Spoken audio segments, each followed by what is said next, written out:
جې قدرمنو ملګرو مزدوران روان دي او کار کوي په دې سخته ګرمۍ کې روژه هم ده او دا زمونږ تاسو کتی شي ښاغلی افسر افغان صاحب دی یوې غټې ونې ته لګیا دی او تبرګۍ وله رابغی خدای خبر چې څومره ټیم کې به یې راغورځوي افسر صاحب سی حساب کتاب دی روژه هم ده پښتو کې یو متل دی وایي که شپنکی نه یم خو پرش مې اورېدلی دی ډېر وخت بعد مې دا تبرګۍ په لاس کې راواغسته او یو بل متل دی وایي ستا خوله سمه د بیزوګرو تبرګۍ ده بیزوګرو تبرګۍ هر بوټي ته خوله اچوي که نه نو راشده دا د اپریل 20مه نیټه ده کال 2000 دی 4مه روژه ده ما ته د انګریزۍ یو داسې فقره رایادېږي وایي جسټیفای یور ایگزسټنس په لیپټاپ ته خیال کوه لکه پته کېږي دی ګورې جسټیفای یور ایگزسټنس مطلب دا دی چې ته چې په کوم ځای کې نو هلته دا ته ثابته کړه چې ته هلته سیسټم ته کنټریبیوټ کړې دا څه کار شته دی نو داسې چې کوم دی ډیجیټل مزدوري زه کومه ډېر وخت بعد مې تبرګۍ په لاس کې اغوستې ده ماسک په خوله باندې چشمې په سترګو باندې او تبرګۍ په لاس کې نعیم زمونږ یو یار ما ته ولاړ دی عصمت هم مونږ ته ولاړ دی میل نرس دی ډېر تکړه ملګري دي نو دوی ووایي چې د طب په شعبه کې به دا ونه څنګه راغورځو ما دا تاسو او دا ونه راځه راځه راغورځوه چې راشي زما داسې کیفیت شي د شقي روژې په ورځې چې اختر شي په پېښور کې مو ځان له کور جوړ کړی دی هر ځای کې به خوشحاله اوسې بالکل مزدوري به کوې کار غزار کوه غزار کوه غزار کوم او غزار کار کو به اوزار کړي ښه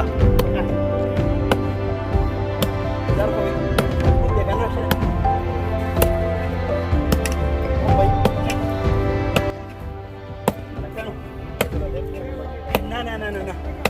زه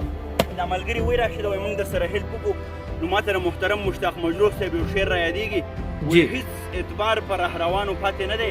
اوس که جرګې لزم که شر لزم یوازې زما دا ونه به زه په دې یوه تبرګۍ راغورځوم او یو بل متل راته را یادېږي راشده وایي چې ته برلاستی مې د تنه نه وې ونه وایي نو زه به ولې خوږېدمه هلکه بچې تبرګۍ ونه کېږي ګوره داسې نه چې د خیر نه بس هیله په سنډه ده ښه بس ویښ دی اخرنی دی نه راشه رانږدې کړه ویښ ده نه نه نه جي نه نه نه زه دا ټول کار په یوه څه کوم او که ما له راکې نو زه به یو دوه غزاره نه وکړم راشي د خپل نازمین یار زه په دې باندې نه ښه یوه خبره دلته ډېره مهمه ده هسې نه چې خلک وایي چې دا سړی ډیفارسټریشن کوي یا د ځنګلاتو کټایي کوي دا هغه ونه ده چې د دې څه مقصد دلته پاتې نه دی د دې په ځای به موږ نور بوټي راوړو هغه به کرو چې هغې نه د خلکو ته هم فایده وي ماحول ته هم فایده وي میوه هم کوي د دې وجې نه دا ونه موږ وګورو هسې نه چې په بله قصه کې راشم موږ د ونو مینانو موږ خو په خپله په ګرین چاپېرچل باندې یقین ساتو چې شیمکۍ خو دا ونه بېکاره ده ورېږه ښه اخره دې ونې ته به راونه راغورځېدم په ټوله لاره مې کالی وخوړې هلکه ونې ته به لاس کوئ نه نه نه نه دشمن زه په یوازې وهم په یوازې ورځېدلې ده که نه ورځېدلې ده راشده راغورځېدم په ټوله لاره مې شالۍ وخوړې ووایه که نه راشده هغه ای هی راغورځېدم په ټوله لاره مې ټالی وخوړې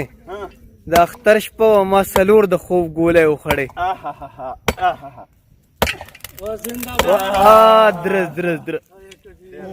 ځه دا وشو او اوس تاسو دې کې څه کمنټس ورکول غواړئ زه به جي دا ویل غواړم که نه وایي چې وګرځه سپېره پنډۍ او کښېنه بیا کږه پګړۍ کله چې ته محنت وکړې او د هغې سله به یې تا ته میلاویږي د هغې ډېر خوند وي دا هغه ونې دي چې د دې ځای په ښایست کې په ښکلا کې هم خنډ جوړ شوي دا هغه ونې دي چې هېڅ کار یې نه کوو بلکې ځای نیولی د دې په ځای به یوه نوې ښکلا موږ را جوړو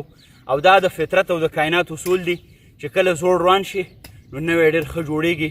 د امن دپاره شر مهم دی او د پیس دپاره کنفلیکټ مهم دی ځکه خو دا کائنات روان دی متضاد کیفیتونو سره مخ دي خلک جنګ ته لمسوي او امن غواړي خوشحاله اوسئ زمینداره کوئ کم خلک چې زمینداره کوي د هغو ډایجسټیو سیسټم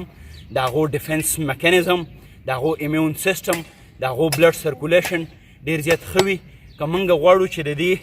ځمکې د سینې نه ځان له خوراک راوباسو دا آباده کړو موږ به په خپل لاسو خپو باندې محنت کوو دې فطرت کې به هغه سړی پاتې کېږي څوک چې دې فطرت ته کنټریبیوټ کولی شي د دې د سڼې سترګې دپاره کار کولی شي. څلورمه روژه یو ګرمي بله روژه ده، خدای دې خیر کړي. او وچه ژبه